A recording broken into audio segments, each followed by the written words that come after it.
them lights, but you know I got the strap. But right, I push the...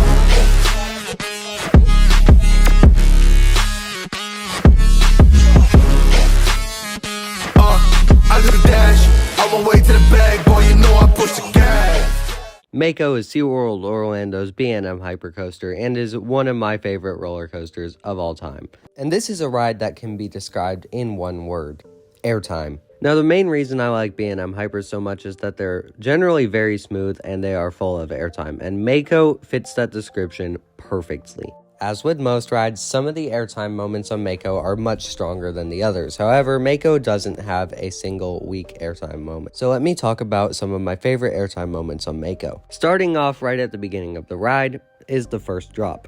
Now, when I went to SeaWorld, I rode Mako in the second row and the second to back row. Now, this is a moment that I would say was equally strong in both rows, but it is a very strong pop of ejector as you're going down the drop, and you don't hit your seat until you hit the bottom. Mako has one of my favorite first drops of all time. I'd say definitely top 5, I'm not sure about top 3, but either way, it's still a very good drop. After you leave the drop, you go up into a turnaround, and then you hit the famous 5-second floater hill. And like a lot of people, this is my favorite airtime moment on the ride.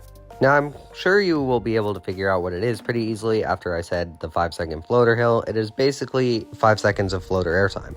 Now, I'm not sure if this is just me or if other people are feeling it too, but I kind of felt like it was more of lifter slash flowjector airtime than just regular floater, which I honestly won't be complaining about. That just means you come out of your seat faster, which pretty much just makes that element so much better. It is almost hard to describe the feeling of floating there for 5 seconds, so you'll have to definitely go experience that for yourself after watching this video. But it is, without a doubt, a very good element and possibly one of my favorite airtime hills of all time. Next, we have the real overbank turnaround. That's just right before you fly into a pretty average trimmed floater hill. You still get pretty strong airtime, but it's nothing special. You pop into a little turn, which gives you a nice little pop of ejector and a pretty cool near miss.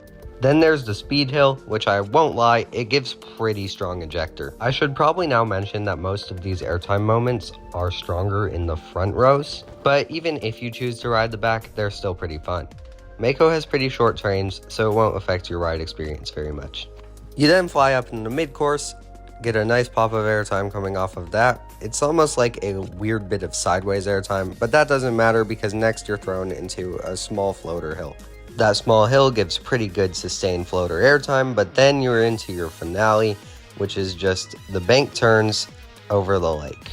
And in my opinion, those are very underrated. They do whip you around a little bit, and I rode in the morning, so you can't say it was just, running fast that day. That's not an excuse, and it also looks very good. I guess I'll have to go back and ride it again some other time, but I don't really understand what the problem with this element is and why it's hated on so much. Overall, Mako is a very good ride, and I would strongly recommend riding it if you're in the Orlando area. And now I'd like to thank you all for watching my video. I hope you enjoyed it, and I will be back next week with a review for Manta. Make sure to leave a like and subscribe, as it will help me stay motivated and make more videos. Once again, thank you all for watching, and I will be back in the next one.